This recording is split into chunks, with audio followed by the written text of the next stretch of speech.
Bon, ben c'est parti, mes amis. Après un beau gros retard suite à un problème de bateau pour quitter l'île du Prince-Édouard, on est finalement arrivé sur l'île du Cap-Breton. Et c'était long, beaucoup de route. Mais là, on est rendu à une des attractions principales de tout notre trip.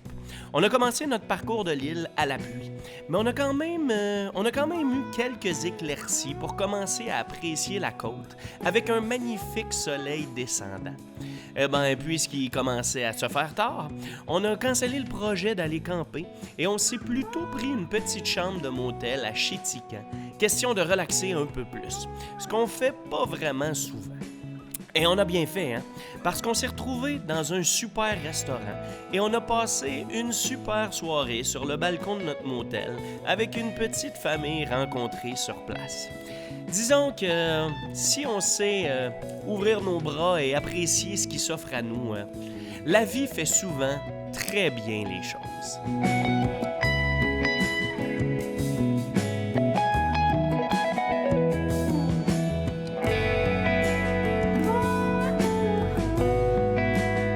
L'île du Cap-Breton est classée l'île destination numéro 1 en Amérique du Nord par certaines revues de voyage. Et la Cabot Trail, la piste Cabot, elle est classée comme l'un des meilleurs parcours routiers au monde, avec ses panoramas côtiers et ses paysages des hautes terres spectaculaires.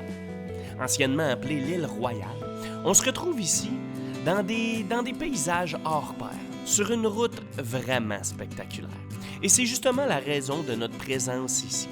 La nature, la côte escarpée, les espaces verts sans fin, la tranquillité et surtout le fait de se sentir en toute liberté, en pleine liberté, en roulant sur une route sans fin, toujours de plus en plus belle.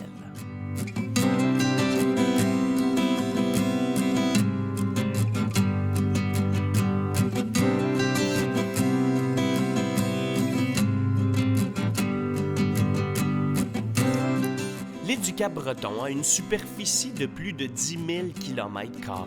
Elle est composée surtout de côtes rocheuses, de pâturages dans des vallées aux pentes douces, de roches, de forêts et de plaines. Et ce qui est assez surprenant, c'est de savoir que géologiquement, des preuves montrent que le Cap-Breton faisait partie de l'Écosse lorsque la plaque nord-américaine s'est séparée de celle de l'Europe il y a de ça 100 millions d'années.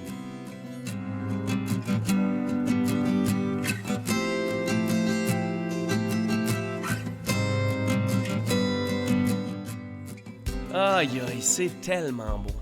On pourrait se perdre ici pendant des jours et des jours, à arrêter un peu n'importe où, à juste apprécier les vues qui s'offrent à nous. J'imagine que ce qui doit être le plus fun ici, c'est d'avoir beaucoup de temps.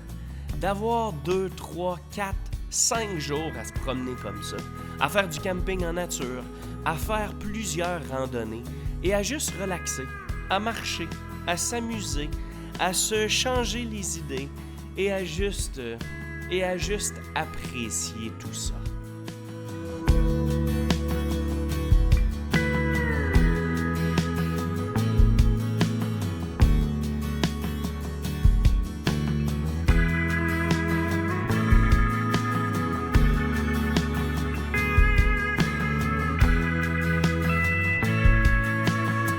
Pour ce qui est de l'histoire coloniale de l'île, on dit que Jean Cabot, navigateur et explorateur vénitien au service de l'Angleterre, il visite vraisemblablement les environs en 1497.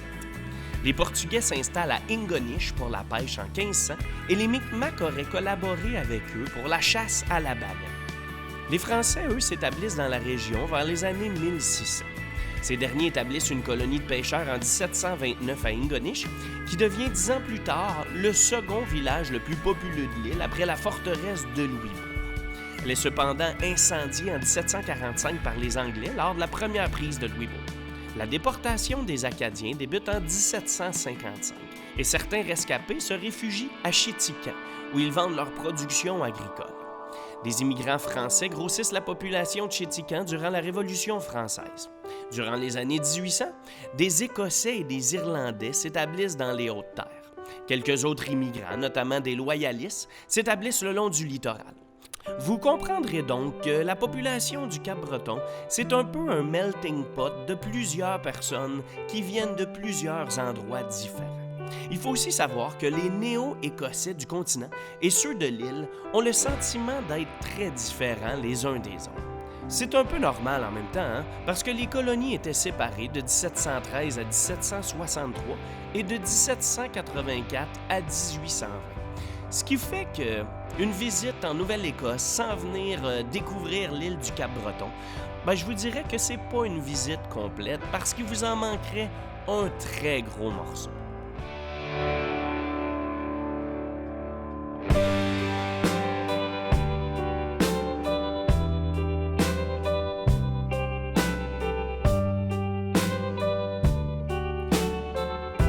Mes amis, c'est tout un road trip sur l'île du Cap-Breton qu'on a fait.